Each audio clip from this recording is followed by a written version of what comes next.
friends, it's me, Shaliza. Hope everyone is doing well. Today I just wanted to share something that I observed in Genesis 30 for the first time. Now, as many of you have read Genesis 30 and Genesis in general many times, so have I. But yet this is the first time I'm seeing this particular thing. And it just hit really different, and I wanted to share it with you, and I really want you to get this, so please listen carefully. I'm going to go fast.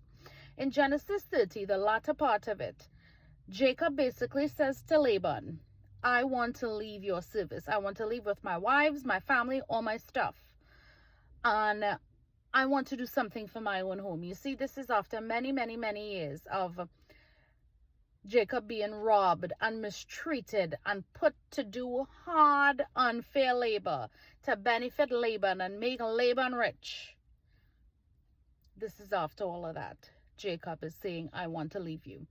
And basically Laban, his father-in-law, is saying, okay, name your wages. And this is what Jacob says.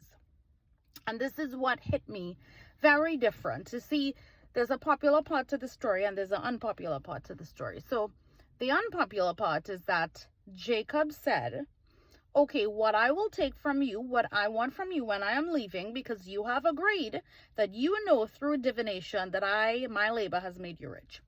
So this is what I want from you and we'll be square.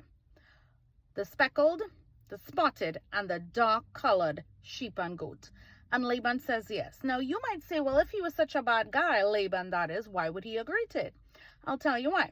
Because back then, the valuation system for animals was a bit different than it is today. So, for example, a speckled, a spotted, or a dark-colored sheep or goat was thought to be much less valuable than a light-colored, solid-colored one. So, in essence, Jacob was asking for the refuse, the ones that nobody wanted, the ones that seemed to have no value. He was saying he wanted those. Now, the other point to this that I never, ever saw before in reading this is that the Bible tells us that when the agreement was made between Jacob and Laban, that Jacob was going to take the ones that were called, let's call them the refuse, the ones that, the rejects, the speckled, the spotted, the dark-colored.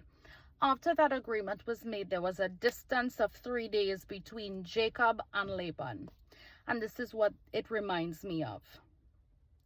That Jesus took us. He took us, the rejects, the refuse, the sinners, the prodigals, the ones that are written off in life. That he took us. He wanted us. The same way that there was 3 days between Good Friday to Easter Sunday, the same way that there was 3 days between Calvary and the resurrection at the tomb. It is the same way that we see that precursor when Jacob made that agreement. Jesus shed his blood to take the ones that people will write off. To anyone that were to call on him, to anyone, he did it for us. He came for us. He made that agreement for us, that his blood will be spilled, that he would go through torment and torture for us. We see that cursor way back in Genesis 30, and of course we know that Jesus came from Abraham's seed, which is Jacob.